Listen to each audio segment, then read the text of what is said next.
We have the General Manager Commercial Services at KenGen, Kibet Ronoh, in studio with us. Good morning, Kibet. Good morning. It's good to have you. Thank you so much. Pleasure to be here. Have we had you in this studio? No. Apani, mambo ni Tulikuwa naye kwa Tulikuwa ground. kwa ground, yes. Kwa ground. Hapo ni Mimi ni mtu wa ground. At all carrier. Geothermal, Geothermal yes. spa. Okay, sis. But yeah, yote ni geothermal spa ama ni sit tunaitanga. The whole area is just all The spa carrier. is the pool. The exact location. Fair. We always start with the quote of the day. You know the drill. So Felaris will share the quote and you can see if it speaks to you, if you agree or disagree. Okay. Absolutely. Karibu sana. Today's quote is courtesy of a British scholar. His name is Josiah Charles Stamp. And the quote reads, "It is easy to dodge our responsibilities, but we cannot dodge the consequences of dodging our responsibilities." There's a lot of dodging going on there. Yeah. But how does that speak to you? It is easy to dodge our responsibilities, but we cannot dodge the consequences of dodging those responsibilities. Thank you, Felaris. It actually speaks to our DNA at KenGen and to my DNA. Every time we push for green power, the whole logic is to bequeath the next generation a planet that is better than what we found. Yeah. We could have chosen easier routes today, worked with fossil generation, created a carbon footprint that will only last us this short moment, but tomorrow we will not dodge that consequence. Barack Obama did say something to that. He said that we are possibly the first generation to feel the effects of climate change and possibly the last to make a difference or make a change to avert that situation. Maybe just come a little bit closer to the mic. Okay. So yeah, there we go. I like that you've referenced even Obama and the fact that you've tied it very well with the way we generate power here and long-term sustainability. I think a lot of people are quite unaware of the fact that a lot of the power we generate in Kenya is renewable. And we're not even aware of the chain of command. Unasikia stima, unajua kuna Kenya Power na KenGen. Who does what? And then in the middle, is there another player? Yeah. Just very briefly walk us through power generation and supply in Kenya and what KenGen does in that chain. Yes. Thank you, Mariam. Allow me to just take you through the process of producing power and getting into the retailer. First of all, you need to have the electrons produced. Then you need to move them, okay? And because when you move them, you need high voltage, you need high transmission systems, okay? That means you reduce the losses of moving them. But when it gets to the consumers, you need to step it down to something that is workable within their homes, so we distribute it. So there are three key elements here. There's generation, transmission, and distribution. But to overarch all this system, you need a regulator, okay? So EPRA is our regulator. KenGen is amongst the generators that we have. We have multiple generators, including independent power producers. And then now we have KETRACO, who is a mandate is to transmit that power. And then now we have Kenya Power, whose work is to distribute and retail the power to consumers. Yeah. In that mix, where does REREC come in? Rural electrification. Okay, thank you. REREC is kind of a special purpose vehicle whose work was to go and power areas that are distant from the grid. Remember, our grid has to grow systematically, and we have to get it to the ends of the country. But you need to balance that investment against the load that you're putting into that grid. An idle asset or an underutilized asset of such capex magnitude would be very expensive if you don't balance that. So REREC was trying to do off-grid systems that would support communities that are outside the grid system as we develop the grid. But you can see the grid is developing and we are closer to those areas there. So it was just meant to support the rural electrification program. So when the grid catches up with the REREC, what happens? Yeah. Do they now, become Does the obsolete? REREC network join the grid? Or? You see what REREC is doing is a microgrid. So that small microgrid will still connect to the big grid. So they will still have a mandate to maintain that particular microgrid that they have. Yes. Where does NUPEA come in? The Nuclear Power Energy Agency. That's a good question, Latif. Let me put it this way. When we look at the vision of Kenya, we need to step up in terms of industrialization. That's the only way we can create enough jobs and we can be able to skew our trade balance to be an exporter, a net exporter than an importer. And that's how wealth is built. When your inflows are more than your outflows. Right now, we seem to be importing more, so our outflows are more. So we try and look at what can we produce locally, consume locally, and also export. One of the key drivers is electricity. And the reality is there is no reliable power that can go for a long term that is clean more than nuclear. There is none. True. Okay. So what happened is we also have to be cautious with how we set up this program. So the government, in its wisdom, started an agency called Nopair that was able to now do the groundwork, laying the foundation and preparing us to move to the next phase of nuclear generation.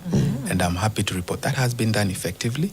And recently, KenGen was appointed as the owner-operator for the first nuclear plant that would be phased out from 2,000 to 6,000 megawatts based on the studies that are being undertaken in the western part, Nyanza part of Kenya, you know. And that will be now the commencement of our dream as a country to major industrialization, because we will have enough power that is affordable and reliable to support industrialization and also light homes of Kenyans. Okay, so in English, when we have a nuclear power plant in Kenya, it will be run by KenGen. Yes. So it's KenGen that will be doing the nuclear power. Yes. And Nopair, So shall it be dissolved? No. It still becomes a regulator. Okay. You see, the standards for nuclear are different from the standards of what is currently running on. So we still need that person to overarch and give oversight in terms of everything we're doing. But Latif, let me also speak to something that you raised. When you visit KenGen plants, the geothermal plants, 100% of our skill set are Kenyans. We don't rely on foreign skill sets. And so we are happy to take up on any new technological advances in energy and confirm that Kenyans can and will run that. So for us, it was a badge of endorsement in terms of what we are capable of doing, but a pride to our country that, yes, we have a local entity that can run a nuclear plant.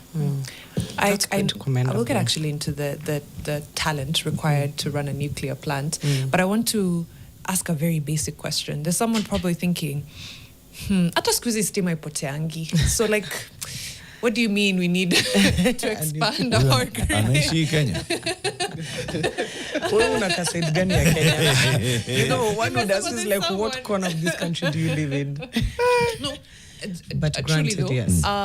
this is a personal observation. I potiangi as much these days. To the be fair. frequency of the the frequency cuts. of power cuts, right? So you're thinking, we must be doing something, right? As far as Measure, either Mariam. Thank you, Mariam. Thank you, Mariam. I don't. Am I jinxing it? I hope I'm not jinxing it. Please let me not jinx it. Wanasikia. Wanajua. Kumbe. Wasikuja kuanua line zao. But genuinely, why the desire or the need to generate more power? It may be like, oh, we're okay as is. Yeah. Okay. And what's the difference between 2,000 and 6,000 megawatts? Sounds like a lot. Yeah.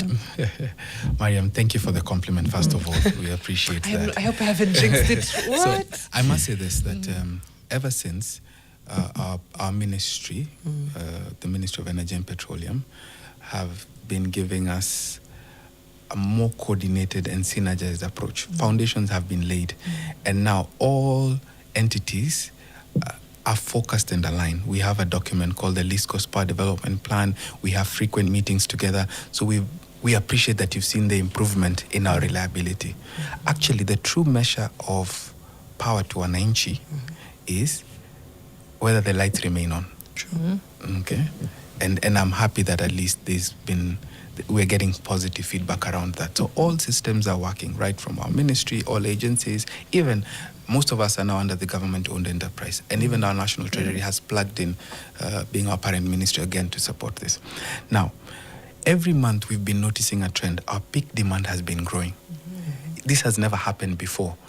And that is one of the clearest signs that Kenya is growing economically, because every month we are recording a new high.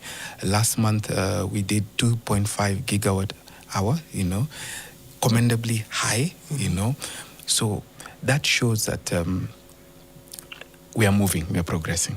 But unlike a potato market kind of scenario where you run out of the potatoes and then tomorrow you bring more. For power, you have to go ahead of the demand, okay? Because it takes years to develop this. And so when we talk of phasing out 2,000 to 6,000, we're also doing it with a balance of capex investment. If we bring in an investment so heavy that is idle for quite some time, it affects the unit price of power and it becomes expensive. But if you're able to balance it, as we are growing demand, we're also growing capacity, keeping that ahead, then it's the most intelligent way to ensure that the level of power costs remain or shrink rather than grow. So it's an approach that we're doing it, and we are still not at industrialization level. When we got the report recently for the foreign direct investment, I think we've moved to 3.3 billion. And it shows that there's a lot of inflows coming and people are investing. Sooner or later, those factories will be ready to commission. Where will they get the power? You know, last time when we were with you in Olkaria, I promised you that there was a fertilizer plant that we we're going to put up. Today, I'll tell you it's at 12% progress, you know, and it's going to consume 165 megawatts, you see. So when you look at what we have against what the demand is coming, we as generators have to move a bit too fast to ensure that we provide that headroom to onboard these industries. Because it grows exponentially. It does. It does. It does. There's demand, capacity, and then output, or what comes first in that line. And I'm just now thinking in terms of our current capacity vis-a-vis what we are able to generate locally and import. How does those ratios look like? Because we are importing power, correct? Yes, we are importing power, and like Latif said, your neighbor is cooking chapatis. You can tell them, okay, cook a few more extra chapatis, then I will give you some mboga. You know? So this is some of the synergy that we need to do. We're also alive to the fact that now we'll be working with the East Africa Power Pool. Okay, all this is to do with power reliability, where if there's a drought in Kenya and there are floods in Ethiopia, we are still benefiting from the cheap hydro. But that said, our recent moratorium that held development gravely affected us. A while back, our forefathers always had the foresight of every year we should be power planting. We should be having a power plant being commissioned. As soon as we stopped that, then we interrupted our plan moving forward. And now we are playing catch up. And you see, one of the stopgap measures is, can we import cheap power? Let me take you back to the 1990s when we had heavily invested on hydros and then we were hit by a drought. What happened? Suddenly there is no power. And the question was, would you rather no power or expensive power? And we got into thermal contracts that now spiked our price. We don't want to go back to that. We've learned from that. So we are saying we'd rather import affordable chapati from our neighbor as we accelerate and build our own. So that is part of genuine brotherhood and friendship and nationhood, if I call it. That when I'm low, you're there for me, and when I'm also high, I'll be there for you when you're low. That's actually really good context. I didn't know that's what was happening in the 90s. It's good to get some context. Kiliumana. Things We were used bad. to get every daily notices. Oh yeah, the power This rationing area era. mtakuwa na stima kuanzia saa 9 mpaka saa 11. That was bad. And then until tomorrow, saa 9 mpaka saa 10. So mjipange. All right? And it was for a while, and that's when we started now having the thermal IPPs coming in in industrial area. Some of them have now been decommissioned, right? Yes, They finished So it. they didn't come in for a short-term goal, you know, because also of trying to manage that cost, they had to be given 15, 20 years. But I'm happy that they're now expiring, and we even have a directive that by 2030, all our thermal and fossil plants should be Will be out. Will be out. Yes. Okay. That part about the decommissioning of some power plants, people have been looking for ways to, or thinking of ways to reduce the cost of power. That certainly points to, one way. You also talked about the least cost power development plan. Now, as we move towards nuclear, I like to call it nuclear energy, what does that look like cost-wise for Kenyans? Thank you. I might not want to speak directly on the cost, but I'll do a comparison. Okay. A nuclear plant, in terms of scale, would do 2,000 plus. Okay. And in terms of life, it would do 80 years and above. Okay. A geothermal plant would do 40 to 50 years. Okay, but then a wind and a hydro again have short. Okay, hydros could do a bit longer, but wind and solar would do shorter. Okay, now if you have a reliable product that can be produced and you can stretch it over a longer period, it goes without saying that the unit cost would go lower. The challenge with items like wind and solar is because it's affected by the weather vagaries. So even your pricing cannot be reliably done over that period of time. You have to factor in a risk of uncertainty. But because you're sure a nuclear plant will produce for 80 years, then pricing your product becomes easy and you're able to get a very low cost of power. So what we expect the nuclear plant to do is, in overall, reduce the levelized cost of power, both to the consumers and especially the industries that will benefit from that. So it's a game changer for us and a game changer for the region. Again, we're stepping into the East Africa power pool. So we want to also be one of the key suppliers of power outside here. So don't look at the nuclear installed capacity just on the borders of Kenya. Okay, think outside Become East an Africa. export commodity. It's kind of answered my next question, because I was going to say, glass half empty kind of perspective. What happens if we put up a plant and then there's no demand? The demand doesn't increase. I mean, does demand always follow supply? You know, just thinking through. Yeah. But I think exporting it would be the answer. I think it also, to be fair, it's quite unlikely, you know, that we would have power and then not have industry follow, especially if it's affordable power. There is but demand, just for sure. Sorry, there is. I'm thinking there is demand, and I'm just thinking back to, at a continental level, the goal to connect over 30 million homes to power shows such a big gap. Yes. And the opportunity that, you know, Kenya has in terms of being a player within that. We've seen critical developments in Rwanda, seen critical developments in Ethiopia, then Kenya, of course, joining that WhatsApp group. Yeah.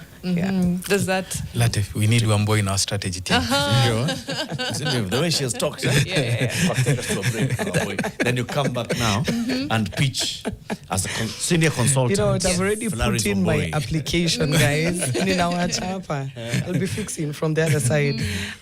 We'll be right back with Kibet Ronoh, who's the General Manager, Commercial Services at KenGen, as we have conversations around, you know, what is the state of this energy demand and what Kenya is doing at a continental level and regional level.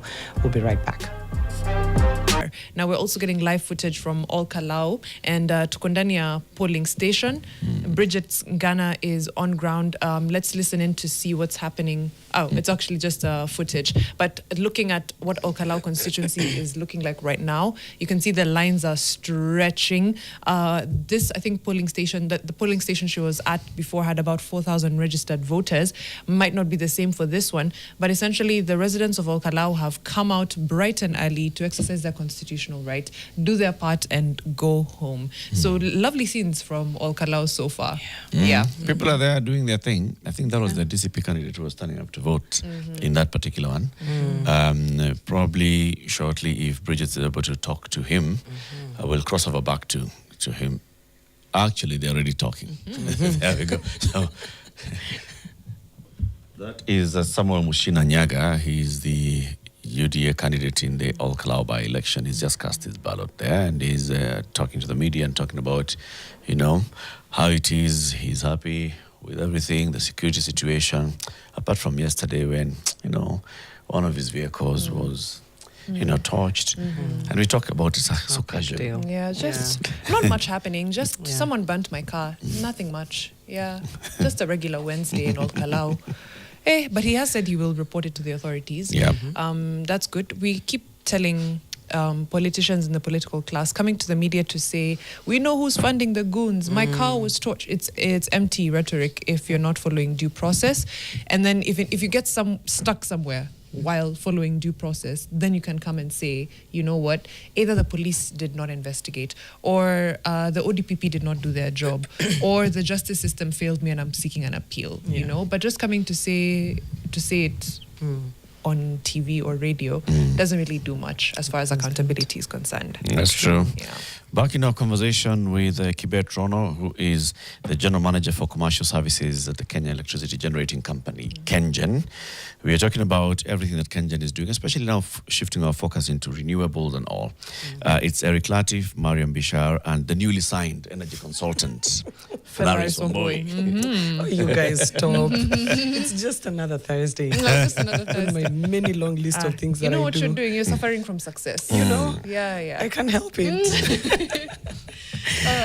There's a lot. There's a question that of Felaris had questions, before the yes. break. Yes. Yeah. It was just around squarely how we are preparing for this massive demand, not just at local level, but regional, and now, of course, expanding into the continent, and the money required for the investment that's required for this. So maybe you could walk us through that. Wow, the strategist is back. Yeah, you're right, Felaris. With every strategy, it can only come alive when there's money. Yes. And it just becomes a dream if you're not able to fund it. When you look at the history of KenGen and the mega projects we've been able to pull through, we've gained a reputation both within our local banking facilities and international development partners. It's that brand and that reputation is what we bank on to get innovative financing solutions and partnerships through special purpose vehicles, joint venture agreements. We are banking on that to enable us meet this big dream. You might ask, why do we have IPPs? It's because in the wisdom of government, to tackle this whole problem of energy demand could not be done by a single vehicle. So we needed to invite other private players to complement us as we all strive to achieving this. And for KenGen, all our projects have successfully been commissioned. We've never defaulted. And we inspire a lot of confidence with our partners. And every day, I'm happy to report that the investors knocking, can we be a part of this? Our biggest challenge actually is filtering who is giving us the best deal. So out there, we're not short of capital. What is driving us now is just making our dreams bankable, because we are riding on an already established reputation that we need to maintain moving forward, and making sure that we get the best deal for Kenya. So right now, our issue is not capital. Our issue is the best deal that we can get. Pesa or TAS. It is just looking at which money. No, in terms to of the take. global place, let me tell you, all ideas that are bankable, you can't run short of money. Investors are looking for where to throw money at. And for as long as you're able to present your case in a bankable way, then you have the money. Now, your biggest problem will be picking Mariam over Latif's money or Omboi's money, who is giving me the better deal, no conditions and all that. But look at, for example, the impact of the crowdfunding and the NIF fund that has come. Even if we tapped into a bit of it, it can trigger other investors to come on board, because an investor just wants to see, is there commitment from this particular entity towards this initiative? And once we drop in 10% of the capex, they tell you, hey, we'll take up everything else.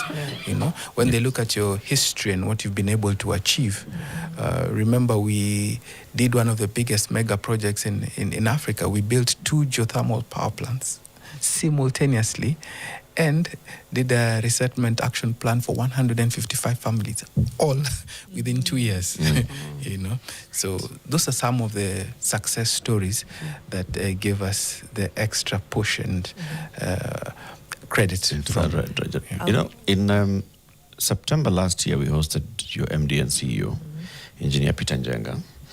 And in our conversation, you talked about KenGen is actually now rolling out, a 10-year, 2024-2034 plan in which you're looking at increasing more generation in the renewable energy space.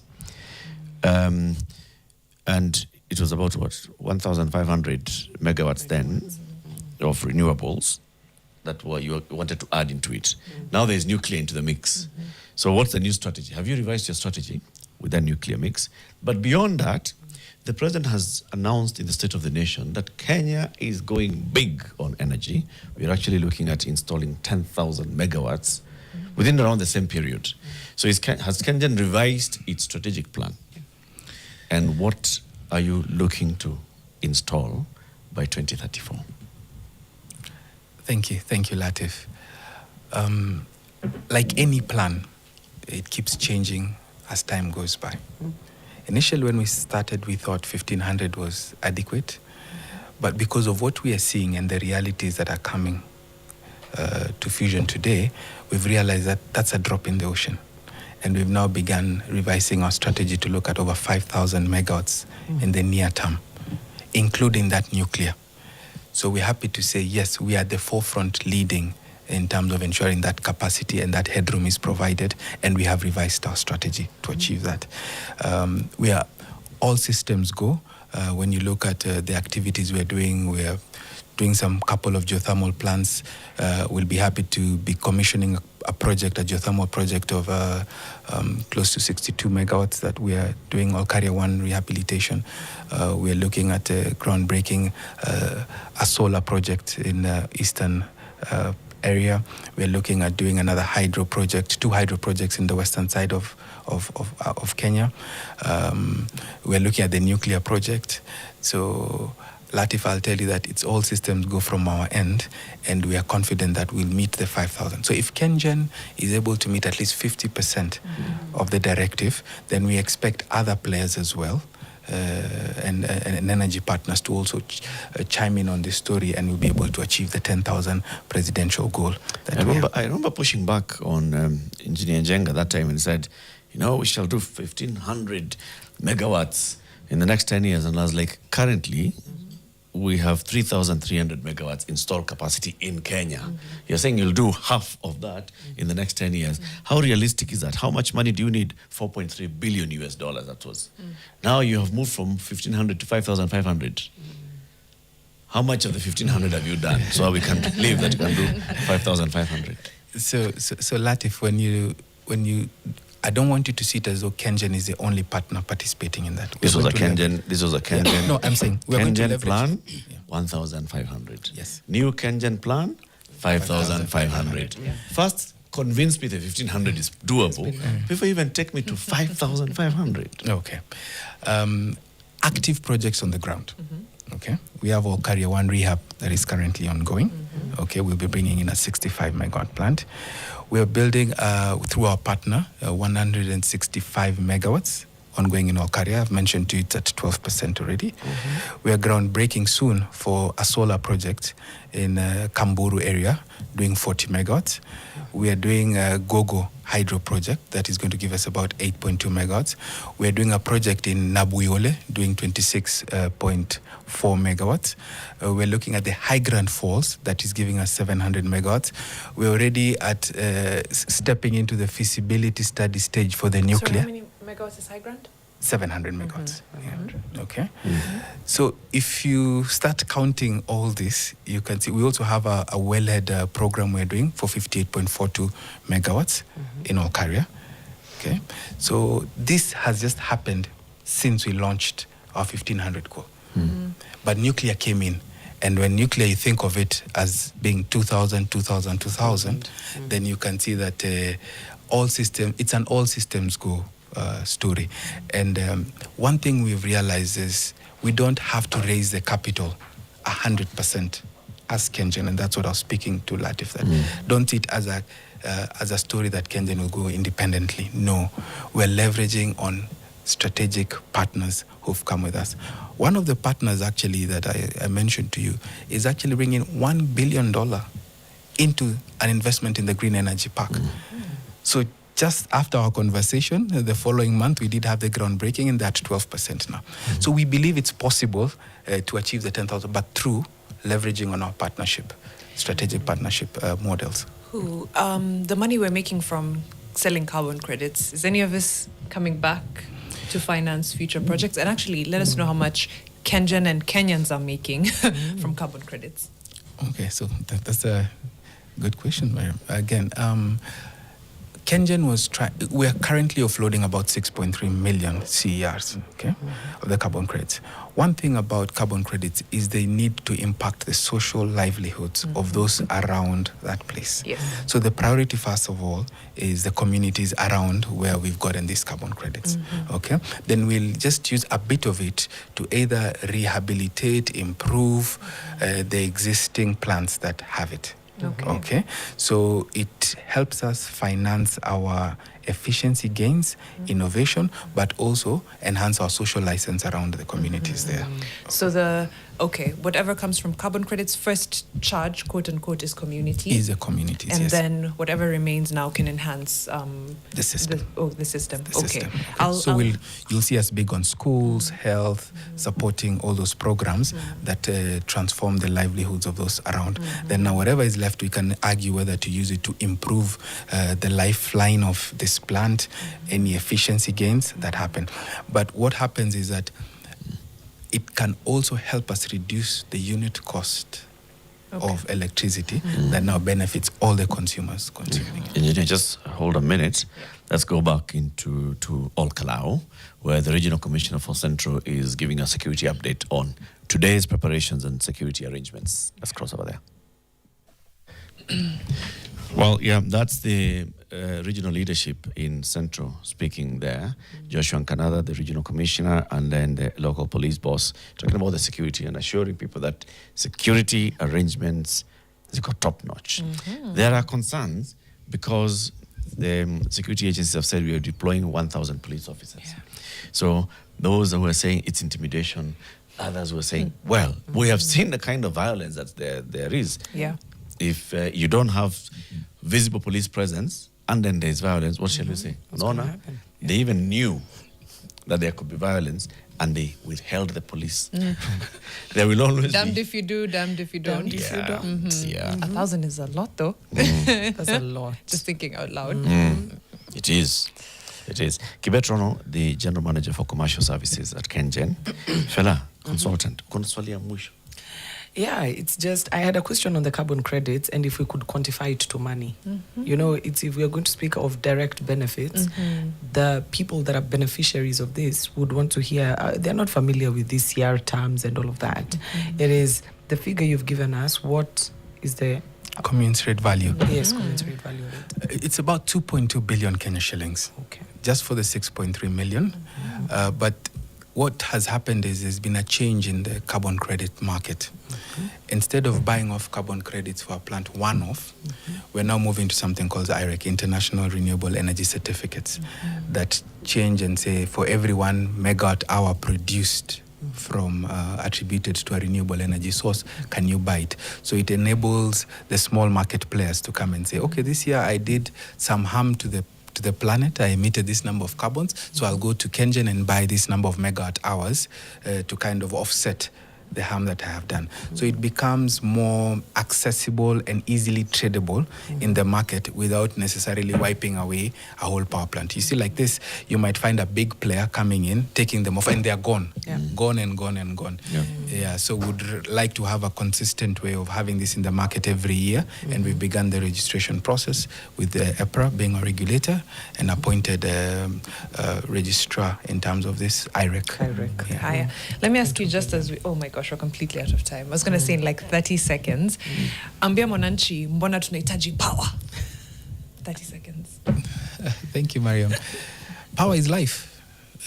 You all realize that without power today, there is no life. And KenGen is no longer just providing energy for the nation. We are providing life for the nation because we are powering life. And that's what we continue to do. We are your reliable producer, the most affordable or cheapest power producer. If you look at the 50 bob note, by the way, our plans are at the back because we were granted the mark of affordability with the lowest denomination currency note in the country. Okay, so we continue to live and carry the vision of being the most affordable power producer. And the main reason is to power the lives of Kenyans. Thank you so much. That's Kibet Ronoh, General Manager for Commercial Services at KenGen. In the next hour, we'll still be talking all Kalou. We'll be with Arnold Maliba in studio trying to figure out what are we seeing on ground? How is this vote kind of swinging?